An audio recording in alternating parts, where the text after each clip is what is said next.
వేమూరు నియోజకవర్గం వేమూరు జిల్లా పరిషత్ ఉన్నత పాఠశాలలో ఈరోజు జరిగిన ఉపాధ్యాయుల క్లస్టర్ కాంప్లెక్స్ సమావేశాలకు వేమూరు శాసనసభ్యులు శ్రీ నక్క ఆనందబాబు గారు హాజరయ్యి కృష్ణా గుంటూరు జిల్లా ఎమ్మెల్సీ ఎన్నికలలో కూటమి అభ్యర్థి ఆలపాటి రాజేంద్ర ప్రసాద్ గారికి 1వ ప్రాధాన్యత ఓటు వేయాలని ఉపాధ్యాయులను కోరారు. జరుగుతున్నటువంటి పరిపాలన మీరు చూస్తూ ఉన్నారు. ఆ 8 నెలలకు ముందు రాష్ట్రంలో ఉన్నటువంటి అధికార అనుభవించినటువంటి నాయకులు వ్యవస్థలన్నీ భ్రష్టు పట్టించి రాష్ట్రాన్ని సర్వనాశనం చేసి ఆర్థికంగా కూడా పూర్తిగా దివాళా తీయించేది. ఇప్పుడు వ్యవస్థలన్నీ గాడిలో పెడుతూ అన్ని చక్కదిద్దుకుంటూ ముందుకెళ్తా ఉన్నారు చంద్రబాబు నాయుడు. ఆ వ్యవస్థల్లో ప్రధానమైన వ్యవస్థ మీ వ్యవస్థ కూడా ఉంది, విద్యా వ్యవస్థ. ప్రక్షాళన చేయడం కానీ ఒక వ్యవస్థను గాడిని పెట్టడం కానీ ఓవర్ నైట్ జరిగిపోయే విషయం కాదు.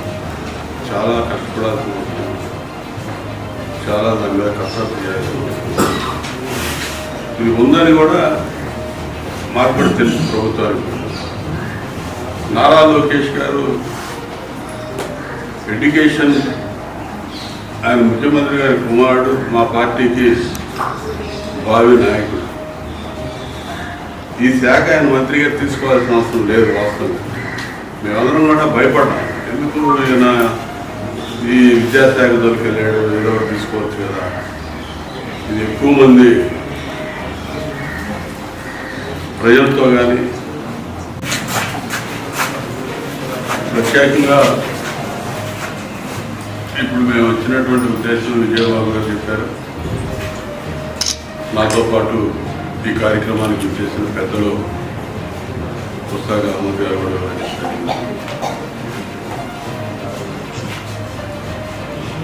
మీరు ఇంతమంది టీచర్స్ ఒకే చోట అసెంబ్లీ అవుతూ ఉన్నారు. మిమ్మల్ని కలవడానికి ఇది ఒక మంచి అవకాశం అని చెప్పి నేను మీ దగ్గరికి రావడం జరిగింది. ఇది మరి మీకు ప్రత్యేకంగా నేను చెప్పదలుచుకుంది, మీ అందరి పూర్తి సహకారం అభ్యర్థించడానికి వచ్చాను. ఆయన గెలుపనేది అనున్న పరిస్థితుల్లో నల్లేరు మీద నడకని నేను భరోసాగా చెప్పగలను. కానీ ఆ గెలుపులో ప్రధాన భూమిక మీరు పోషించాలి. టీచర్స్ ఫ్రెటర్నిటీ నుంచి ఉండాలని 8 నెలలు అవుతా ఉంది. ఈ 8 నెలల కాలంలో జరుగుతున్నటువంటి పరిపాలన మీరు చూస్తూ ఉన్నారు. ఆ 8 నెలలకు ముందు రాష్ట్రంలో ఉన్నటువంటి అధికార అనుభవించినటువంటి నాయకులు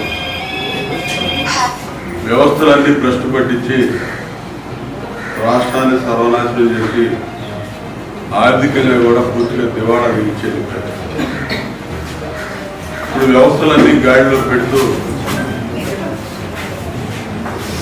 అన్ని చక్కదిద్దుకుంటూ ముందుకెళ్తా ఉన్నారు చంద్రబాబు నాయుడు. ఆ వ్యవస్థల్లో ప్రధానమైన వ్యవస్థ మీ వ్యవస్థ కూడా ఉంది, విద్యా వ్యవస్థ. ప్రక్షాళన చేయడం కానీ ఒక వ్యవస్థను గాడిని పెట్టడం కానీ ఓవర్ నైట్ జరిగిపోయే విషయం కాదు. చాలా కష్టపడాల్సి ఉంటుంది, చాలా దాని మీద కసరత్తు చేయాల్సి ఉంటుంది.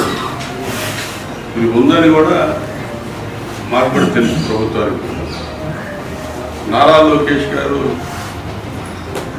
ఎడ్యుకేషన్, ఆయన ముఖ్యమంత్రి గారి కుమారుడు, మా పార్టీకి భావి నాయకుడు. ఈ శాఖ ఆయన మంత్రిగా తీసుకోవాల్సిన అవసరం లేదు. వాస్తవం మేమందరం కూడా భయపడ్డాం. ఎందుకు ఈయన ఈ విద్యాశాఖ దొరికెళ్ళాడు, ఏదో తీసుకోవచ్చు కదా. ఇది ఎక్కువ మంది ప్రజలతో కానీ ప్రత్యేకంగా ఇప్పుడు మేము వచ్చినటువంటి ఉద్దేశం విజయబాబు గారు చెప్పారు.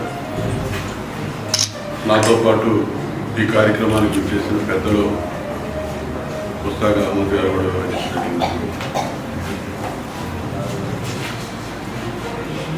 మీరు ఇంతమంది టీచర్స్ ఒకే చోట అసెంబ్లీ అవుతూ ఉన్నారు. మిమ్మల్ని కలవడానికి ఇది ఒక మంచి అవకాశం అని చెప్పి నేను మీ దగ్గరికి రావడం జరిగింది. ఇది మరి మీకు ప్రత్యేకంగా నేను చెప్పదలుచుకుంది